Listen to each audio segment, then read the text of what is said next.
Perguruan Sejati. Karya, Hulung. Jilid 5. Dengan perasaan ingin tahu, Tiong Giok melongok ke dalam kamar. Di sini tertera kamar nomor 1, kenapa tak ada orangnya? Ini penjara biasa, sedangkan Kongcu harus ke penjara istimewa. Keadaannya berbeda dengan di sini, agak enakan sedikit dan mendapat perlakuan istimewa juga. Siapa saja penghuni penjara istimewa? Sejujurnya aku tak tahu, karena mereka hanya memakai nomor sebagai pengganti namanya, jawab Ong Jiak Tong. Tidakkah lengkap menanyai pada mereka? Narapidana terbagi dua golongan, yang ringan perlu ditanya, dan mereka tidak di sini sedangkan yang berada di sini semua menjalani hukuman seumur maka tak perlu lagi menanya-nanya mereka. Sambil bicara sambil berjalan, tak terasa lagi sudah sampai di ruangan yang paling bawah. Di sini terdapat ruangan agak besar, dan kamar-kamar berderetan sebanyak 6 buah. Di atas kamar tertulis, kamar istimewa nomor 1 sampai nomor 6.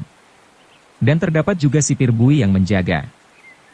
Ong Jiak Tong membuka kamar nomor 1, maaf, silahkan masuk.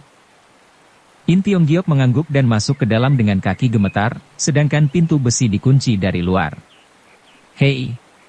Penghuni kamar 1, ku berikan selamat dapat kawan baru, seru seorang pengawal. Keadaan di dalam ruangan begitu semak dan menyesakkan napas. Di atas balai-balai terlihat seorang tua sedang berbaring, begitu pucat dan kurus, sinar matanya saja menatap terus ke dirinya. Mungkinkah ini orangnya, pikir Tiong Giok dan terus ia memberi salam sambil menegur, bagaimana Pak baik-baik saja. Orang tua itu tidak menjawab hanya menatap terus dengan matanya, seolah-olah tak mendengar apa yang diucapkan si anak muda. Bagaimana Pak baik-baik sajakah? Seru In Tiong Giok lebih keras lagi. Orang tua itu menganggukkan kepala lalu berkata dengan suara yang parau, duduklah nak, di tempat semacam ini tak perlu memakai banyak peradatan. Dapatkah ku tahu nama Bapak? Selama 17 tahun tak melihat sinar matahari, membuatku lupa nama sendiri. Bagaimana denganmu nak masih ingatkah nama sendiri? Oh namaku In Tiong Giok. Masih begini muda kenapa engkau bisa masuk ke sini? Sebenarnya aku datang bekerja sebagai penerjemah pada Pok Tian Pang, tapi, stop dulu, menerjemahkan buku apa, selasi orang tua. Sebuah buku sang sekerta. Keng Tian Chitsu bukan buku itu, lagi-lagi si orang tua memotong bicara. Benar, kenapa engkau bisa tahu Pak? Sudah diterjemahkan belum buku itu? Tanya si orang tua sambil menggeleng-gelengkan kepala. Belum, kenapa? Sudah berapa tahun ku pelajari bahasa sang sekerta, tapi menghadapi buku itu tak berdaya, banyak yang tidak ku tahu, sebab istilah-istilah silat bagiku asing sekali, karena aku tak pandai silat sedikit pun. Maka sampai kini belum bisa diterjemahkan. Bagus, kata si orang tua, 17 tahun aku di sini, nyatanya tak sia-sia, apakah Bapak karena buku itu juga masuk ke sini? Ya karena buku itu. Karena tak mau menerjemahkan, apa karena kurang bisa? Buku itu adalah milikku.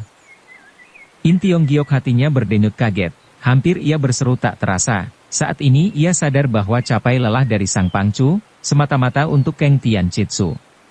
Dan ia pun tahu bahwa orang tua ini tak lain Hausian adanya. Untuk memperpanjang waktu In Tiong Giok mencari alasan, sukar dan ingin bertemu dengan Hausian. Tak tahunya Hausian berada di dalam tahanan Pok Tian Pang dan ditemui. Rencananya memperpanjangkan waktu menjadi gagal. Sungguh pun demikian ia menjadi girang bisa bertemu dengan orang itu yang telah ditahan selama 17 tahun. Tentu engkau merasa aneh nak, kata si orang tua lemah lembut. Hidup di dalam dunia ini banyak keanehan-keanehan, seperti kamu yang masih muda belia dan datang ke sini, seterusnya akan menyia-nyiakan waktu selama-lamanya di tempat ini pun kejadian yang di luar dugaan dan termasuk aneh kan? Tidak. Aku tidak. Sebenarnya ia ingin mengatakan dirinya bukan dibui, tapi niatnya itu gagal, karena mengingat bahwa sang pangcu sedang mendengari pembicaraan mereka dari kamar rahasia. Ya ku tahu engkau tak niat mengalami penderitaan di sini, tapi karena menerjemahkan buku itu engkau baru dibui, betulkah? In Tiong Giok berpikir sejenak, tiba-tiba ia mendapatkan pikiran baik, lalu berkata dengan didahului tarikan napas panjang. Aku tak menyesal masuk penjara ini tetapi menyesal kenapa sudah beberapa tahun belajar bahasa sang sekerta belum mampu jua menerjemahkan buku itu, benar-benar membuatku menyesal dan malu. Menurutku buku itu adalah pelajaran silat yang luar biasa, tapi bahasanya sendiri sederhana dan mudah, sebenarnya engkau haruslah bisa. Ya, karena hal ini membuatku menyesal, mudah memang mudah tapi apa yang diterjemahkan sukar mencapai arti sebenarnya. Misalkan di halaman ketiga di baris kedua. Tiba-tiba bahasanya berubah ke bahasa Sangsekerta. Aku bukan orang tawanan, melainkan didesak masuk ke dalam penjara ini guna menyelidiki rahasia ilmu pedang Keng Tian Chitsu. Pembicaraan kita sedang didengari mereka, harap Bapak berhati-hati dan waspada. Segala yang menyesatkan hatinya telah diutarakan membuatnya lega, dan terus ia berkata lagi dengan bahasa Tionghoa, penerangan ini tidak sesuai dengan ilmu silat, jika diterjemahkan huruf per huruf jadinya tak karuan. Orang tua itu dengan sorotan mata kaget memandang sekeliling dan mengerti apa yang dikehendaki Tiong Giok. Nak bahasa Sangsekerta demikian fasih, mungkinkah kata-kata yang mudah di dalam buku tidak mengerti? Menurut peribahasa orang India, ia mengubah memakai bahasa Sangsekerta. Engkau sebenarnya siapa? Kenapa bisa datang ke markas besar Pok Tian Pang? Tiong Giok seperti girang mendapat jawaban itu. Setelah mendapat penjelasan dari bapak kini tahulah bahwa pelajaran di dunia ini tak ada batasnya. Dan memang pengetahuan aku sangat minim, tapi halaman ketujuh benar-benar sukar. Lagi-lagi ia beralih ke bahasa Sangsekerta, sebenarnya aku mendapat tugas dari guruku mengantar surat ke Gunung Tai Heng, tapi sewaktu tiba di Ngoliucung merasa tertarik oleh sebuah pengumuman yang mencari seorang penerjemah bahasa Sangsekerta dengan honorarium tinggi. Karena tahu apa yang dikehendaki mereka, maka aku melamar dan diterima serta dibawa kemari. Siapa gurumu? Tanya si orang tua dengan bahasa Sangsekerta. Penunggang hiu dari Honglai, pelajar miskin Gunung Salju, jawab Tiong Giok dengan bahasa yang sama. Oh, kata si orang tua dengan girang, kalau begitu pantas engkau pandai bahasa Sangsekerta. Bagaimana, apakah engkau sudah ke Tai Hang San? Belum pergi ke sana, tapi telah menemui Tai Chen Tojin. Kini ia telah menjadi futoat Pok Tian Pang. Mungkinkah seorang bernama besar seperti dia mau mengabdi pada Pok Tian Pang? Ini kulihat dengan mata kepala sendiri, kata Tiong Giok. Tojin itu benar-benar tidak tahu malu dan kurang ajar, sampai surat guruku disobek hancur dan dibuang. Tak mungkin ia bisa berlaku demikian, mungkin surat gurumu itu terlalu mengejeknya. Surat itu tidak berhuruf, hanya merupakan gambar, sebuah pohon cemara, di bawahnya terlihat seorang tua sedang menyiram sebuah pohon yang baru tumbuh. Kecuali itu tidak ada lagi. Orang tua itu membayangkan rasa kaget, dengan sinar matanya ia menyapu wajah pemuda kita, sebuah surat berbentuk gambar. Beritahuku, apakah engkau berusia 18 tahun? Dan di punggungmu terdapat tanda bacokan? Kenapa Bapak bisa tahu? Orang tua itu tiba-tiba saja mengucurkan air mata, dan berkata dengan terharu, nak engkau bukan Shiin. Tiba-tiba saja pintu terbuka dan Ong Jiak Tong masuk ke dalam. Dengan wajah dingin ia menyapu kedua wajah orang tua dan muda itu bergantian, apa yang kalian bicarakan? Peraturan di sini semua narapidana tak dibolehkan menggunakan bahasa sandi untuk bicara. Hai, bawa tawanan muda ini ke lain kamar. Dua pengawal segera datang dan menyeret Tiong Giok begitu keluar kamar. Ong Congkoan, apa artinya ini? Bentak Tiong Giok begitu keluar kamar. Kongcu, jangan gusar, semua ini perintah Pangcu, aku hanya menjalankan perintah saja. Pertemuanku diatur oleh Pangcu demikian rupa, mana mungkin dihalang-halangi? Ong Jiak Tong mengangkat pundak dan berkata, iya, memang Pangcu mendengari percakapan kalian dari kamar rahasia. Mula pertama ia tersenyum dan mengangguk-anggukan kepala, tapi belakangan mengerutkan kening dan terus memerintahkan padaku menyuruh Kongcu keluar.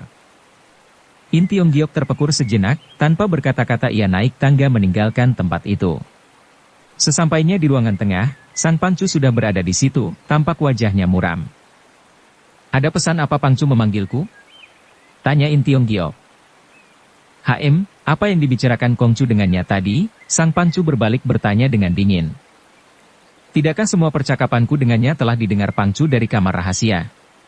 Sampai di mana Kongcu memperbincangkan bahasa Sangsekerta itu dengannya? Dan apa hasilnya? Sedang asyiknya percakapan berlangsung, tiba-tiba saja Ong Congkoan datang melarang, dengan alasan kami berkata-kata dalam bahasa Sangsekerta, hasilnya tentu saja nihil. Semua ini kujalani atas perintah Pangcu. Ong Jiak Tong membela diri. Pangcu memerintahkan aku menemui penghuni kamar istimewa itu, yakni untuk melancarkan pekerjaanku dalam menerjemahkan buku Sang Sekerta. Dengan sendirinya segala kesulitan dalam bahasa itu, harus diucapkan dalam bahasa Sang Sekerta. Kupikir Ong Chongkoan mempunyai cara yang lebih baik dari itu, maka dengan sangat kumohon petunjuk-petunjukmu. Ini, Ong Jiak Tong kelabakan, wajahnya merah kemalu-maluan, sedangkan matanya menatap ke arah pangcunya seolah-olah memohon bantuan. Sedangkan sang pangcu pikirannya menjadi berubah setelah mendengar kata-kata In Tiong Giok. Setelah berpikir sejenak lalu berkata, memang benar, bagaimanapun engkau akan berkata-kata dalam bahasa Sang Sekerta, sesuai dengan kerjaanmu. Ong Chongkoan engkau memang salah. Tapi, pembelaan Ong Jiak Tong tak bisa dilanjutkan, mulutnya menjadi bungkam terkena delikan mata sang pangcu. Cepat ia menyerah. Ya aku salah, mohon Kongcu dan Pangcu memaafkan kecerobohanku.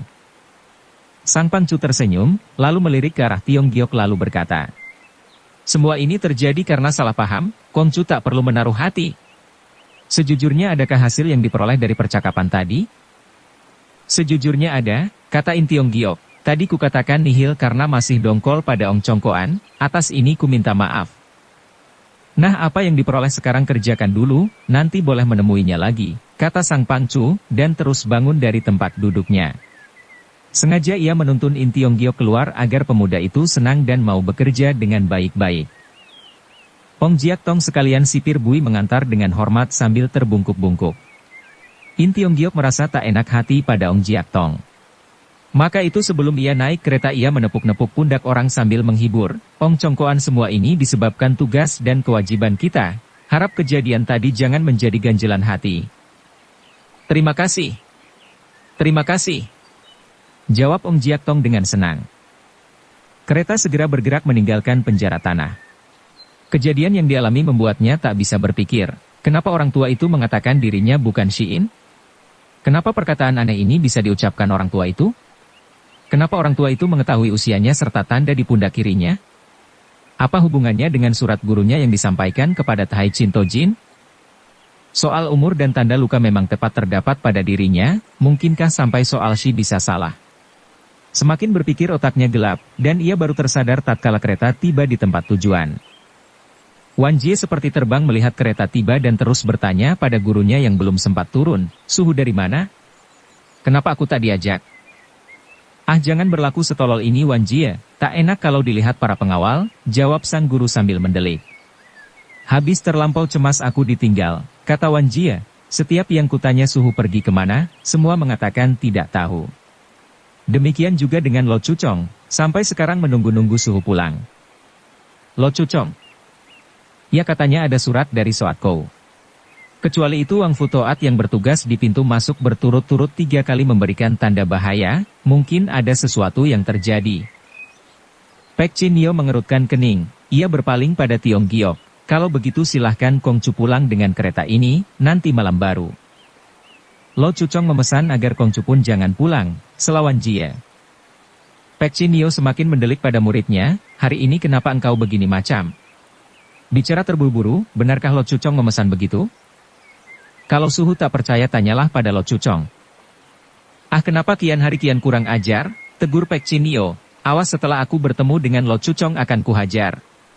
Ia turun dari kereta dan terus masuk ke dalam istana. Dengan mata merah Wan Jie menahan air matanya, lalu dengan penuh perhatian ia bertanya pada In Tiong Giok, suhuku membawamu kemana? Adakah terjadi sesuatu yang membahayakanmu? Tidak apa-apa, ia hanya menyuruhku bertemu dengan seorang tua yang bersangkutan dengan buku Keng Tian Chitsu. Lain dari itu semua aman, nah lihatlah apa yang kurang padaku. Masih bisa tertawa, kata Wan Jie dengan aleman, kau tahu kepergianmu hampir-hampir membuatku gila. Aku cemas dan khawatir atas dirimu. Kenapa Lo Chuchong menyuruhku diam dulu di sini? Jangan khawatir bukan apa-apa, hibur Wan Jie. Bukankah engkau pernah mengatakan Soat Kou meninggalkan tempat ini 5 tahun? Kenapa mendadak ada suratnya? Iya, apa herannya, ia sering mengirim surat melalui Merpati Pos, jawab Wan Jie. Urusan sendiri tak diperhatikan, masih mau tahu urusan orang? Sedang mereka bercakap-cakap, Lai Keechie dengan langkah cepat keluar dari istana dan terus memberikan perintah pada anak buahnya, Pangcu akan ke depan, kamu harus berlaku waspada, dan siapkan semua senjata. In Tiong Giok keheran-heranan, ia memandang pada Wan Jie, yang disebut belakangan pun menggelengkan kepala tanda tak tahu.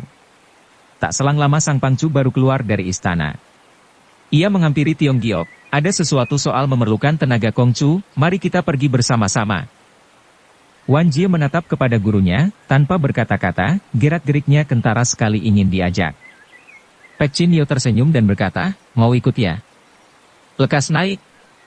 Kegirangan Wan Jie tak alang kepalang, ditariknya pintu kereta, dan berkata dengan aleman pada gurunya, terima kasih suhu. Kereta berlari seperti terbang dalam waktu singkat telah tiba di pantai, di situ telah tersedia 4 buah perahu untuk melanjutkan perjalanan mereka ke gunung depan. Setelah berada di dalam perahu, Pek Chin Nio menjelaskan pada Tiong Giok, siang ini di gunung depan datang seorang tua dan seorang muda yang aneh. Orang tua itu bermata biru dan tidak bisa berbahasa Tionghoa, yang muda bisa berbahasa Tionghoa sedikit-sedikit. Mereka menyatakan sebagai guru dan murid, datang dari India, dan datang kemari untuk berurusan dengan kami. Wang Futoat tidak mengerti bahasa mereka, dan tak mengizinkan mereka masuk. Akibatnya mendatangkan makian mereka, bahwa kami sebagai perserikatan besar, tapi tidak mempunyai seorang pun yang berbahasa Sangsekerta. Lo Cucong merasa tersinggung, dan memerintahkan aku mengajakmu ke sana. Orang di Tionghoa sendiri jarang yang mengetahui tempat ini, kenapa mereka yang dari India bisa tahu? Tanya Tiong Giok. Ya, kedatangan mereka memang mengagetkan dan mencurigakan, jawab Pek Chin Nio. Maka itu Lo Cucong ingin tahu apa yang dikehendaki mereka, dan mendatangkan Kongcu ke sana sebagai interpreter.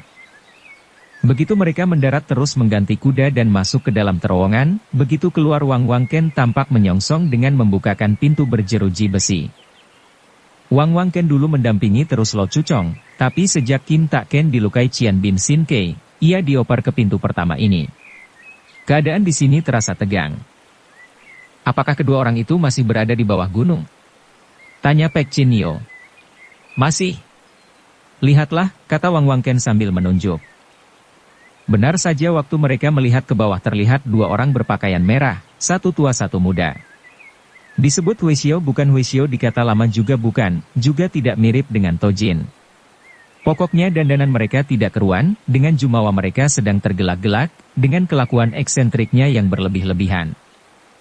Mereka tertawa semakin besar begitu melihat Pek Chin Nio, yang tua berkata-kata yang tidak dimengerti, sedangkan yang muda menjelaskan, guruku bertanya yang mana Pangcu Pok Tian Pang.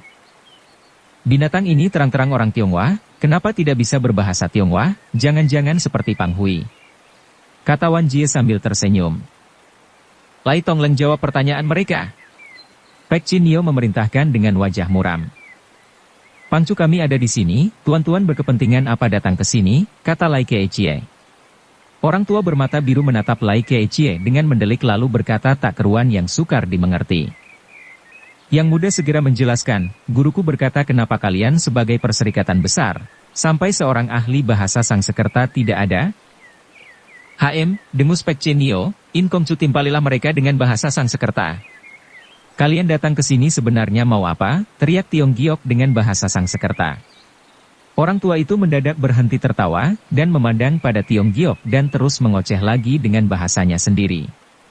Apa yang dikatakannya? Tanya Sang Pangcu. Aku tak mengerti, karena yang diucapkannya itu bukan bahasa Sangsekerta. Ah gila orang itu, kata Pek Chin Nio. Biarlah akan kutanya lagi, kata In Tiong Giok dan terus membuka mulut dengan bahasa Sangsekerta. Bukankah kalian ini ingin bicara dengan bahasa Sangsekerta? Kenapa menjawab dengan bahasa lain? Orang tua bermata biru, menggelengkan kepalanya, tapi menganggukkan kepala lagi dan terus berkata-kata seenaknya. Kata-katanya bukan bahasa Sangsekerta, kata In Tiong Giok. Tiba-tiba saja orang yang muda berkata dari bawah. Hun? Kenapa mendadak ada suratnya? Hei, kata guruku engkau masih kecil sudah pandai berbahasa Sangsekerta, apakah datang dari India? Aku orang Tionggoan asli. Guruku ingin mengetahui namamu? Dan bertanya apakah pernah ke India? Namaku In Tiong Giok, menyesal belum pernah ke India sehingga bahasa Sangsekerta yang diucapkan gurumu tidak aku mengerti. Orang tua bermata biru lagi-lagi mengoceh dengan bahasanya, tampaknya sangat cemas sekali. Dan sedang yang muda tidak hentinya menganggukkan kepala dan terus memandang kepada In Tiong Giok. Guruku mengatakan bahasa Sangsekertamu dipakai di kalangan atas, buat bangsawan dan pembesar, sedangkan yang dikuasai guruku adalah bahasa rakyat sahaja dari kasta terendah. Walaupun bahasanya beda, huruf dari bahasa ini sama. Karena tak bisa berkata-kata dengan suara, ia ingin bercakap-cakap melalui huruf.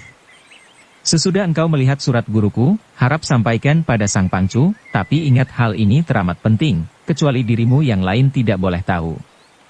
Nah silahkan turunkan tangga, berikan kesempatan aku naik ke atas membawa surat dari guruku. Kongcu boleh mengatakan, bahwa yang muda diperkenankan naik ke atas, tetapi yang tua tidak, kata Pek Chin Nio. In Tiong Giok segera menyampaikan apa yang dikatakan Sang Pangcu. Orang tua dan orang muda di bawah gunung berunding sejenak. Si orang tua tampak mengangguk-angguk, lalu menulis di sebuah buhye besi yang biasa dipakai seorang huisyo dengan jeriji tangannya. Hal ini membuat sekalian yang menyaksikan menjadi kaget. Melihat ini Wang Wangken dan Lai Keichie semakin berlaku waspada, baru setelah itu menurunkan tangga besi, membiarkan orang muda itu naik ke atas. Tangga ditarik lagi. Setibanya di atas, Lai Keichie tak mengizinkan orang muda itu dekat-dekat dengan pangcunya. Dan orang muda itu pun disuruhnya berkui, sembah sujud menekuk lutut. Kami hanya bersembah sujud pada Buddha dan Biku, tidak pada orang lain. Sesampainya di sini janganlah bersikap sekukuh itu, kata Lai Keichie sambil mendupak dengan mendadakan. Orang muda itu dengan gerakan gesit, melompat ke depan dan memutarkan badan sambil menantikan serangan lagi. Engkau mau apa? Tegurnya tenang-tenang. Diam, bentak Pek Chin Nio, Lai Tongleng tak usah melalukannya, ambillah bohyenya itu. Apa yang ditulis gurunya ingin kulihat? Tidak. Benda ini ingin kuserahkan kepada orang yang pandai bahasa Sangsekerta, nah serahkanlah bohye itu padaku. Apakah engkau dapat berbuat seperti kata-kata yang tertulis di atas bohye ini? Sudah tentu. Pemuda itu memandang ke empat penjuru, lalu menganggukkan kepala. Bohye ini terbuat dari besi dan bukannya kayu berat sekali, maka hati-hatilah. Sehabis berkata ia membalikan bohye itu dan menyerahkan ke hadapan In Tiong Giok. Pada bohye itu tertulis, maju 5 langkah dan menunduk lihat ke bawah. Surat ini hanya Tiong Giok sendiri yang bisa melihat. Ia heran dan tidak mengerti, diliriknya pemuda itu dengan penuh tanda tanya. Tampak wajah orang itu begitu serius dan tenang, mendatangkan rasa ingin tahunya, dan segera melangkah 5 tindak ke depan, lalu menunduk ke bawah. Saat itu ia telah berada di tepian jurang itu, dan dia jadi kaget, karena melihat kedalamannya jurang itu dan di bawah terlihat 4 orang muda yang mengenakan abu-abu, sedang merentangkan jaring, menantikannya. Pada saat inilah pemuda itu, melemparkan bohyenya menyerang ke arah Lai Keichie membarengi menyergap pada In Tiong Giok dan terus dibawa terjun ke bawah jurang. Lepaskan panah, teriak Lai Keichie.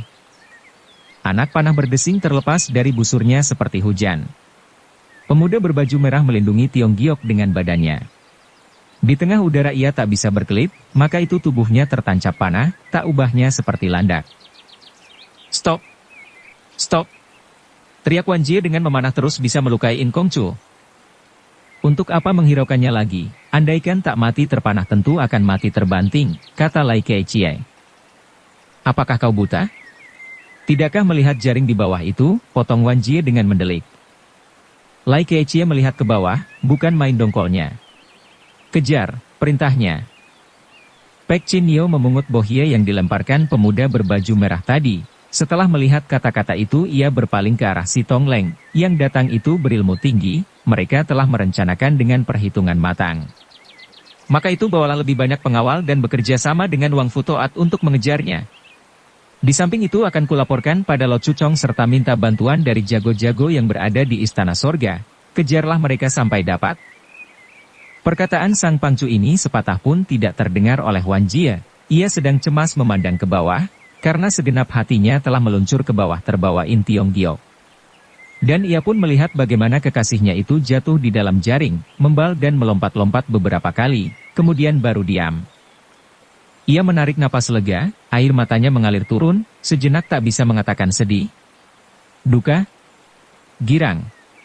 Ia pernah berharapan besar agar kekasihnya itu melarikan diri, dan kini benar-benar kekasihnya itu telah meninggalkan dirinya. Di samping rasa senangnya, rasa duka dan sedihnya lebih besar lagi. Sedangkan Tiong Giok yang jatuh ke jaring segera disambut orang tua bermata biru. "Hei bocah, engkau tentu tidak kurang suatu apa," kata-katanya diucapkan dalam bahasa Tionghoa yang fasih sekali. "Ya, aku tidak kena apa-apa, tapi saudara ini," kata Tiong Giok sambil meringis. "Ia adalah muridku," kata orang tua itu sambil memeriksa badan muridnya yang telah menjadi mayat. "Yang mati tidak akan hidup lagi, mari kita berlalu." Empat pemuda berbaju abu-abu segera melemparkan jaringnya dan mengikuti si orang tua masuk ke dalam hutan yang lebat. Baru mereka berlalu, dari arah belakang terdengar derap kaki kuda. Orang tua bermata biru segera berhenti sebentar. "Tahanlah gerak majunya," katanya memerintahkan pada salah seorang pemuda berbaju abu-abu. Pemuda itu mengangguk dan terus menghunus senjatanya, maju menyongsong pengejar. Sedangkan si orang tua membawa Tiong Giok dan ketiga pemuda berbaju abu-abu, melanjutkan perjalanannya. Lebih kurang berjalan setengah lai kembali terdengar derap kaki kuda dari belakang.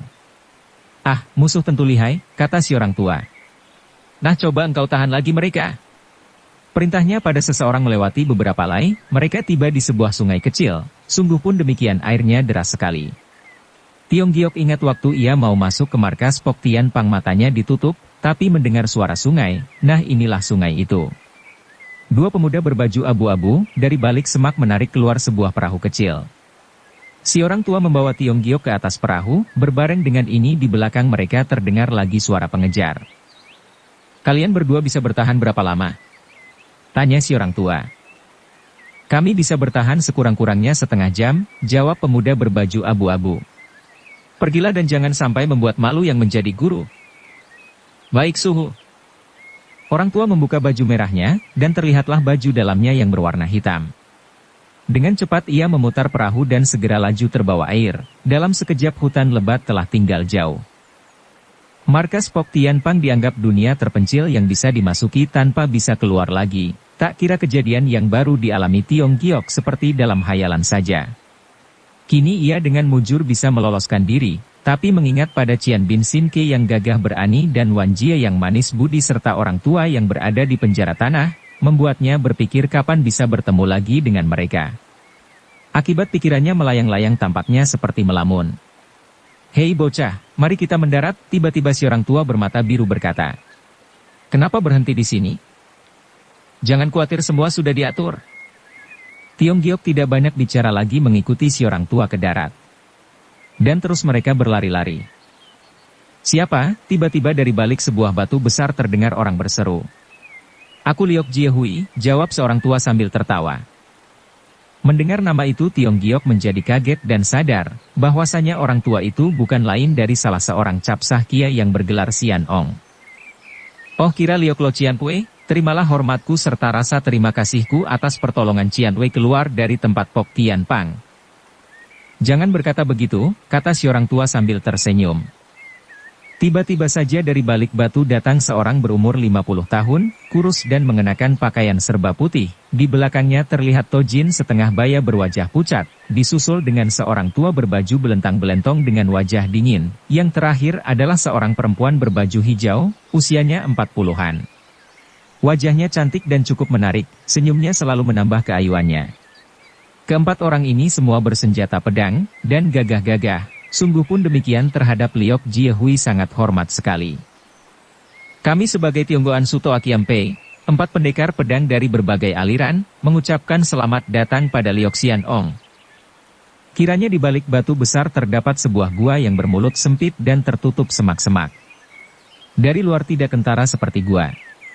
Mereka segera masuk. Di dalam terdapat sebuah ruangan, sebuah meja sederhana yang penuh makanan di atasnya. Sejak melihat 4 orang yang aneh ini, timbul firasat buruk pada Tiong Giok. Maka itu ia selalu mendekat pada Liok Jie Hui. Orang tua ini mengajaknya duduk dan memberikan arak serta makanan. "Hei bocah, apakah engkau mendengar nama Tionggoan Suto Akiampe?" Tiong Giok menggelengkan kepala.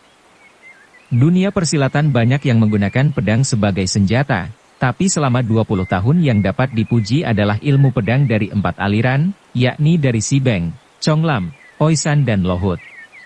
"Kini engkau beruntung bisa bertemu dengan mereka ini," kata Liok Jie Hui sambil menunjuk kepada 4 orang aneh tadi. Nah sekarang kuperkenalkan mereka ini padamu. Maka mulailah orang tua ini menyebutkan nama keempat orang aneh itu. Perempuan yang berbaju hijau ini bernama Husuko, dari Oisan dengan gelar Oisan Cui Hong, cendrawasih hijau dari Gunung Oi. Pelajar berbaju putih ini bernama Liu Bukie dari perkampungan Sibeng dengan gelar Hu Heng Kiam, si bangau berpedang. Orang tua kurus ini bernama Kiong Hao, Chiang Bun Jin dari perguruan pedang Lohut, dengan gelar Kubo Kiam Kek, pendekar pedang kayu kering. Dan Tojin ini bernama Tian Hong Tojin, Chiang Bun Jin dari Chiong Lam. Tiong Giok mengaturkan hormat kepada mereka satu persatu sambil berkata, Bo Antwe In Tiong Giok seorang pelajar lemah yang beruntung mendapat pertolongan dari Liok Sian Ong serta bisa bertemu dengan Cuye sehingga terbebas dari genggaman kaum Pok Tian Pang. Atas ini kuucapkan terima kasih yang tidak terhingga. Hahaha, jangan berkata begitu, kata Liok Jihui. Tahukah kenapa kami mau menolong engkau? Mungkinkah karena diriku bertugas sebagai penerjemah buku di Pok Tian Pang? In Kongcu benar-benar pintar, dugaanmu memang tepat, kata Husuko.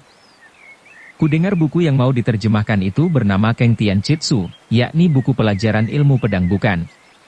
Tanya Liok Jiehui. Benar.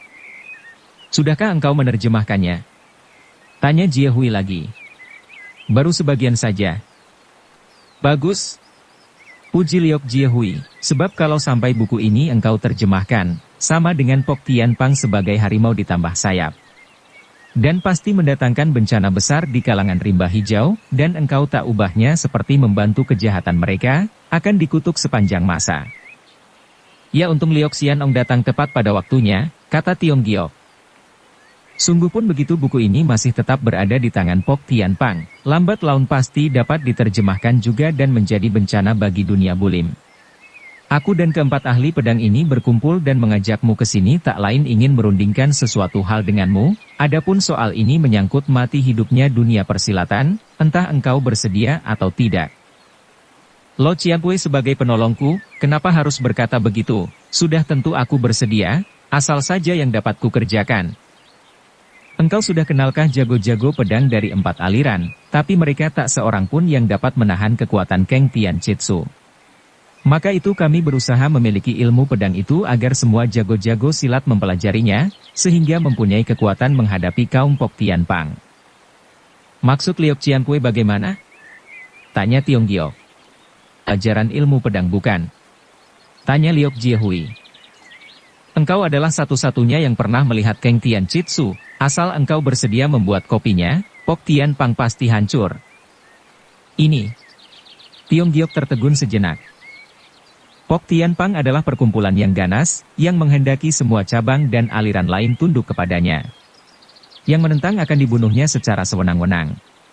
Maka itu untuk mencegah keganasannya itu kami harus menyiapkan diri melatih ilmu yang ampuh guna menghadapi mereka.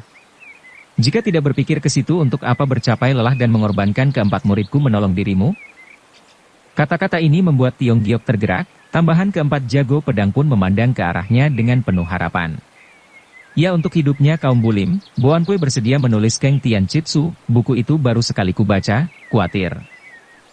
Atas kesediaan Kongcu, sebelumnya kami mengaturkan banyak terima kasih, kata keempat jago pedang sambil merangkapkan kedua tangannya masing-masing. Tak apa, berapa yang engkau ingat tulislah, kekurangannya dapat diperbaiki keempat jago pedang ini, kata Liok Jiehui.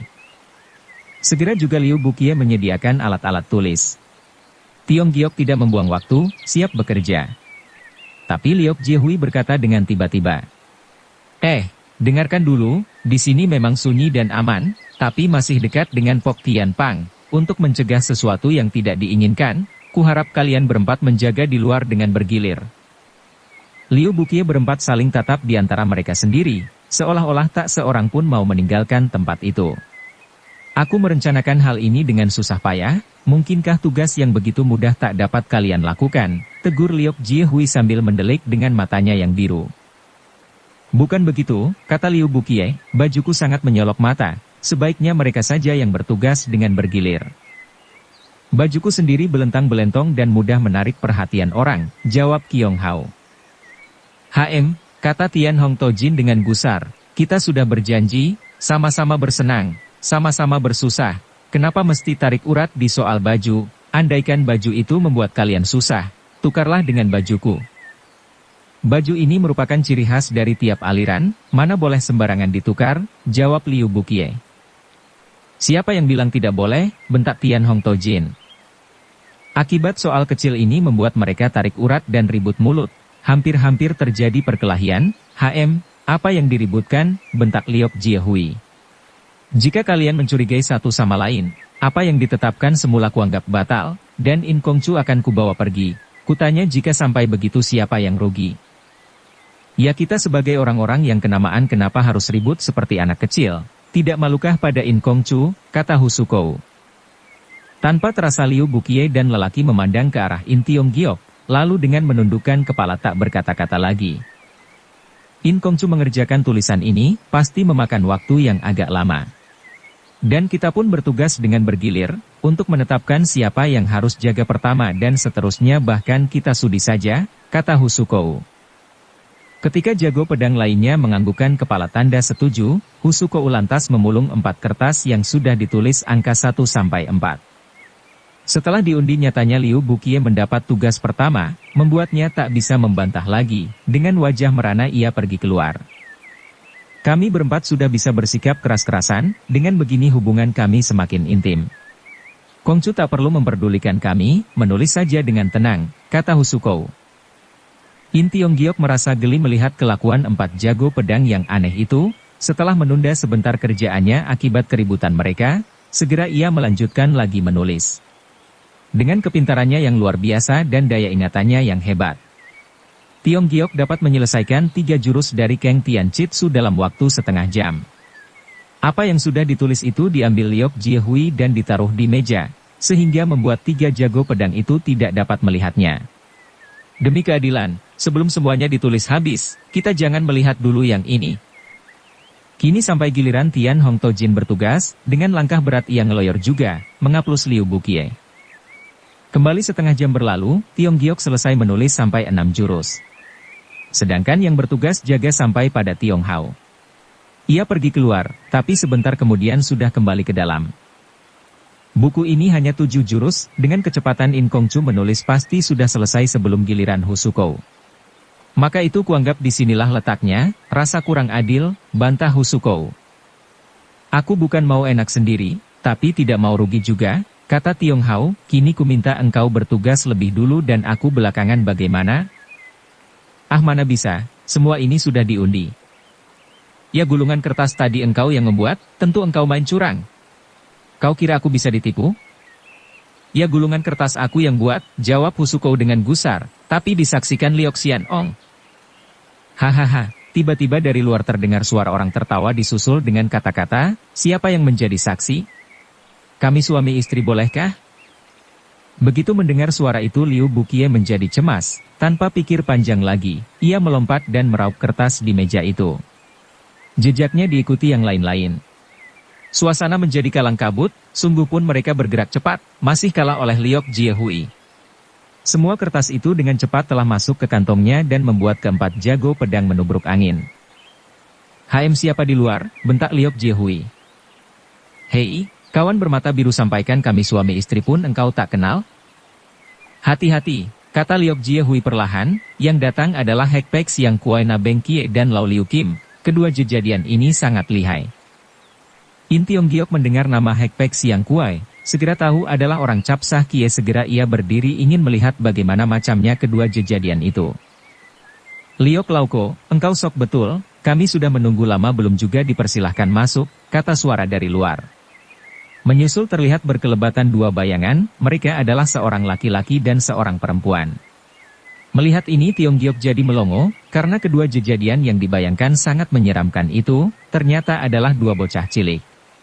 Yang laki-laki kelihatannya baru usia 4-15 tahun, di punggungnya terselip 2 pedang. Yang perempuan sebaya dengan yang laki-laki. Jika tidak mendengar Liok Jiehui mengatakan mereka sebagai Hekpek Siang Kuei, bagaimanapun ia tidak percaya kedua bocah ini sebagai jago-jago bulim yang termasuk dalam bulim Cap Sah Kie. Tiap tahun kejadian-kejadian aneh selalu ada, tapi tidak menang dengan tahun ini. Liok Toako sandiwara model apa yang engkau buat? Sampai 4 bajak laut dari Luan Lo engkau jadikan Suto Akiampe, kata Na Beng Lai sambil melirik ke arah Liu Bukie dan kawan-kawannya. Pakai banyak tanya-tanya, Kata Lau Liu Kim, dari dulu segala busuk dan segala pekerjaan tak tahu malu. Liok Lojie sudah terkenal. Yang terang kita terlambat selangkah. Tidak. Tidak. Bagaimana engkau menertawakan Liok Toako? Ingatlah kita sebagai kawan lama dengannya, tentu membuatnya punya ingatan dan tak mungkin menelan sendiri rejeki yang diperoleh. Liok Jie Hui tersenyum sinis dan berkata dengan dingin, kalian boleh saling sambutan dengan kata-kata tapi aku tidak mengerti apa yang kalian maksud. Ah, jangan begitu, sedikit banyak kami harus kecepretan, baru pantas, kata Na Benglai. Tidak bisa, kata Liok Jie Hui, sudah merupakan kebiasaanku makan apa-apa tidak meninggalkan sisa, apalagi yang harus kucepret-cepretkan. Terus terang saja kami sebagai suami istri yang tak mudah dipermainkan, kata Lau Liu Kim. Aku tidak memperhitungkan ke arah itu, haha, jawab Liok Jie Hui. Sret, terdengar sekali, karena Lau Liu Kim telah menghunus senjatanya, dan menunjuk keluar gua, di sana lega, mari kita ke sana. Sehabis berkata ia mencelat keluar. Liok Toako, sudah menjadi tabiatnya demikian, kenapa membuatnya gusar, tanya Na Benglai. Engkau pun sama saja dengan istrimu, pokoknya sebelum berkelahi persoalan ini sukar menjadi beres. Untuk persoalan sekecil ini kawan lama jadi berkelahi kurasa tak ada artinya, jawab Ba Benglai, seraya menggoyangkan kipasnya dan mendadakan saja kipasnya merapat dan ditotokkan kepada Liok Jie Hui. Kelakuan yang berbeda dengan omongan manisnya inilah ia mendapat gelar Heksim, si hati hitam. Jangan lihat ia kecil, gerakannya begitu kejam dan telengas, hampir-hampir Liok Jie Hui termakan kipasnya. Tapi Liok Jie Hui yang sudah mengenal tabiat musuh, siang-siang sudah bersedia, maka itu melihat serangan tongkatnya keluar menangkis dan membarengi menyodok ke depan. Tring, terdengar sekali, karena dua senjata beradu dan memercikkan batu api. Na Benglai merasakan lengannya sedikit kesemutan, dan tahu tak mudah memperoleh kemenangan, maka itu dengan cepat tubuhnya yang kecil melompat keluar. Sambil berlalu senjatanya dikebutkan ke arah Tian Hong Tojin. Yang disebut belakangan tidak menduga akan diserang, dengan mudah saja terhajar dan mati saat itu juga dengan kepala remuk. Hiang Kuo sangat kejam dan telengas, kalian bukanlah tandingannya, kata Liok Jie Hui. Aku tak takut dengannya, tapi jika berkelahi akan makan waktu, dan orang-orang Pok Tian Pang bisa datang. Maka itu akan kupancing pergi kedua jejadian itu ke tempat jauh, kalian bawa In Kong Chu pada tempat yang sudah kita tentukan, 3 hari aku pasti datang. Tapi bagaimana dengan buku itu? Tanya Liu Bukie. Tanpa adanya aku dari mana datangnya buku ini? Apakah engkau tidak percaya padaku? Bentak Liok Jie Hui. Ya benar, kata Husuko, kami mengharapkan saja Liok Xianong datang tepat pada waktunya. Liok Jie Hui merasa dongkol dihampirinya Kiong Hao dan dibisikinya beberapa patah setelah itu ia berlalu. Tak selang lama setelah perginya Liok Jie Hui di luar terdengar suara angin menderu-deru, tandanya telah terjadi perkelahian hebat. Sialan apa maunya dia? Tanpa kita ia pun tak bisa dengan mudah memiliki buku itu. Setelah tak perlu kita ditendang. Ses! Sabarlah, yang penting kita harus meninggalkan tempat berbahaya ini, kata Husuko. Mari kita pergi, dan dituntunnya Tiong Giok keluar gua diikuti yang lain dari belakang. Saat ini di luar gua telah menjadi gelap, Tiong Giok diajak berlari-lari keluar masuk rimba dan hutan, ia tidak tahu ke arah mana hendak dibawa, hanya mengikuti terus seperti diseret-seret. Rasa khawatir dan cemas meliputi segenap jiwa raganya. Mereka berlari dan berlari. Tatkala fajar menyingsing telah tiba di sebuah perkampungan kecil. Tempat ini bagus, kita boleh beristirahat, kata Husuko. Kita salin pakaian dan menangsel perut baru melanjutkan perjalanan lagi.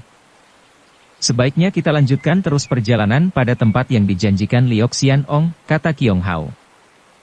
Engkau boleh melanjutkan perjalanan, tapi aku tidak mau, jawab Husuko. Kenapa? Tanya Kiong Hao. Engkau harus tahu siapa Liok Xianong itu, kata Husuko. Sesuatu barang jika sudah ada di tangannya, mana mungkin diberikan kepada kita. Kiong Hao seperti tersadar dari tidurnya dan berkata dengan kaget, kalau begitu kita tertipu Liok Xianong? Sekarang baru tahu? Sudah terlambat, kata Liu Bukie dengan dingin. Sebab ku tahu kelicikannya, maka sengaja ku ribut tak mau menjaga, agar kalian sadar dan menyokongku. Tak kira Suma mencegahku, dan membuatnya enak-enak mengangkangi buku itu? Jika tidak kurintangi, akibatnya kita akan mati di tangannya, kata Husuko. Apakah dengan kepandaian kita berempat bisa melawannya? Kalau begitu sama saja kita menelan mentah-mentah kelicikannya itu, kata Liu Bukie dengan sengit. Biar dia licik dan pandai ia lupa pada satu soal, kata Husukou dengan tersenyum puas. Ia lupa bahwa In Kongcu ini adalah buku hidup. Pantasan waktu mau berlalu membisikiku agar In Kongcu di tengah jalan, kata Qiong Hao. Jika begitu mungkin juga Liu Kukuai itu bisa mengejar kita, kata Husukou. Yang baik kita harus tukar pakaian dan menyamar baru aman. Nah siapa di antara kalian yang mau mencari pakaian masuk kampung? Biar aku yang mencari, kata Liu Bukie sambil melangkah. Baju putihmu terlalu menyolok mata, sebaiknya Qiong Toako saja yang pergi. Orang yang sudah tua gampang mendapat simpati rakyat. Qiong Hao menganggukkan kepala dan berlalu. Setelah melihat Qiong Hao berlalu, Husukou menarik napas panjang dan mendekat pada Bukie. Kelihatannya soal ini rumit sekali. Kenapa begitu? Dapatkah ku tahu? Tidak kenapa-napa, tapi kalau dibentangkan. Ia katakanlah saja, jangan disimpan saja dalam hatinya, akibatnya berabe. Sebenarnya tak patut kukatakan soal ini kepadamu, tapi apa boleh buat? Kita mengangkat saudara sudah bertahun-tahun, tapi engkau pikir, apa yang terjadi di dalam gua, berhari-hari melakukan tugas, sampai terjadi keributan dan datangnya Siang Kuei. Juga kuheran kenapa Liok Lokwo itu hanya memesan Qiong Toako seorang untuk membunuh In Kongcu? Tentu di sini terselip sesuatu hal yang tidak kita ketahui bukan? Bukan kata aku terlalu curiga, tapi semua ini adalah fakta. Nah engkau pikir saja, kenapa ia mau melanjutkan terus perjalanan dan tak mau beristirahat di sini? Liu Bukie mendengari tak hentinya menganggukkan kepala. Benar. Tentu antara Lokuai dan Qiong Toako ada apa-apanya. Liu Jiko kupikir untuk mempelajari ilmu pedang Keng Tian Chitsu harus punya seorang kawan yang cocok dan sependirian baru bisa berhasil meyakininya. Kini hanya engkaulah yang kupikir sangat cocok denganku, engkaulah Qiong Toako benar-benar membuatku dongkol saja. Kalau begitu kita singkirkan saja dia. Si orang tua sambil menggeleng-gelengkan kepala. Jangan berkata begitu, kata Husukou sambil mendekap mulut Liu Bukie. Kepandaiannya berada di atas kita berdua jika sampai ia tahu, sama dengan mencari penyakit sendiri. Untuk menghadapinya kita harus berlaku cerdik. Untuk menghadapinya lihat saja nanti, kata Liu Bukie. Kuharap engkau jangan berlaku gegabah, Jangan ngomong lagi ia sudah pulang. Baru saja di antara mereka berhenti bicara Qiong Hao sudah datang dengan membawa 2 buntelan besar. Waduh untuk mendapatkan baju bekas saja harus mencapainya lidah dulu, katanya sambil tersenyum-senyum. Kenapa begitu? Tanya Husukou. Orang-orang bodoh di desa itu mengatakan untuk apa aku membeli baju? Terpaksa aku membohong dan mengatakan kepada mereka bahwa aku tinggal di pegunungan dan telah dirampok habis-habisan. Kiranya Qiong Toako tukang menipu orang, tapi mulai saat ini kami takkan kena tipu dayamu, seru Liu Bukie. Qiong Hao menjadi kaget sebelum tubuhnya dapat berkisar, pedang Liu Bukie telah menembus tubuhnya. Dengan menahan sakit ia mengebaskan lengan kanannya sebagai gaya refleks, melakukan serangan. Hal ini di luar dugaan Bukie, cepat-cepat ia melepaskan pedangnya dan melompat ke samping. Liu Lojie, engkau sangat kejam, kata Qiong Hao terputus-putus, lalu mencabut pedang yang menancap di tubuhnya, setindak demi setindak mendekat pada Liu Bukie. Husumai. Lekas habiskan jiwanya. Kata Liu Bukie sambil menyengir-nyengir jengah. Jangan khawatir, tak lama lagi ia akan mati, kata Husukou. Kiranya kalian adalah sepasang anjing, lelaki dan perempuan, yang berkomplot. Engkau sudah mau mati, tak perlu mencaci orang, bentak Husukou. Liu Bukie mendekat ke arah Husukou, serahkan pedangmu padaku, pintanya. Husukou menyerahkan pedangnya, sedangkan Qiong Hao melemparkan pedang ke arah Liu Bukie dengan kekuatan tenaganya yang terakhir. Waktu Liu Bukie akan menangkis serangan itu, merasakan kedua tangannya tidak bisa digerakkan, karena telah ditotok jalan darahnya oleh Husukou. Tak ampun pedangnya yang dipakai menikam Qiong Hao kini menubles tubuhnya sendiri. Sumoy, engkau, katanya dan terus membungkam untuk selama-lamanya. Jika engkau harus tahu tamak sudah menjadi sifat manusia, maka jangan menyalahkan aku. Sekarang tak kubunuh, nanti kau membunuhku bukan? Mungkin tindakanmu akan lebih beracun lagi. Dan terus ia menghabiskan kedua saudara angkatnya itu dengan cepat. Lalu dengan tangkas kedua mayat itu dikubur. Dengan menarik napas lega ia melirik ke arah Tiong Giok yang pucat menyaksikan peristiwa ini. Ah, dasar seorang pelajar lemah, rupanya ketakutan sekali, aku harus menghiburnya agar mau menuliskan buku Keng Tian Chitsu bagiku. Pikirnya dan terus menghampiri pemuda itu. In Kongcu. HM, engkau diam saja, tentu menyalahkan aku berlaku jahat pada mereka bukan. Tapi apa mau dikata, seorang perempuan ditakdirkan sebagai insan yang lemah, kemana-mana selalu dapat penghinaan dan diperlakukan dengan tak wajar. Untuk hidup inilah terpaksa memakai cara ini. Ia tidak bicara lagi, sebaliknya meloloskan bajunya dan menukar dengan sehelai pakaian bekas yang didapat Kiong Hao. Diam-diam ia melirik kepada si pemuda, ia agak kecewa karena pemuda itu sedikit pun tidak memperhatikan padanya. In Kongcu, lekaslah tukar pakaian, boleh kita melanjutkan perjalanan. Sambil berkata ia mau menepuk pemuda kita. Dengan cepat sekali Tiong Giok menggeser badan dan membentak, engkau mau mengajakku kemana?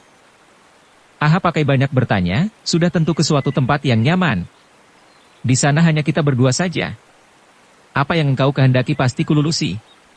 Setelah mahir dengan ilmu Keng Tian Chitsu kita bisa mengembara kemana saja dengan bersukaria. Maksudmu pergi ke tempat Liok Xian Ong? Aduh masa ke sana, kata Husukou sambil membereskan bajunya. Jika engkau tak mau ke sana, beritahu tempatnya di mana aku bisa pergi sendiri, kata In Tiong Giok.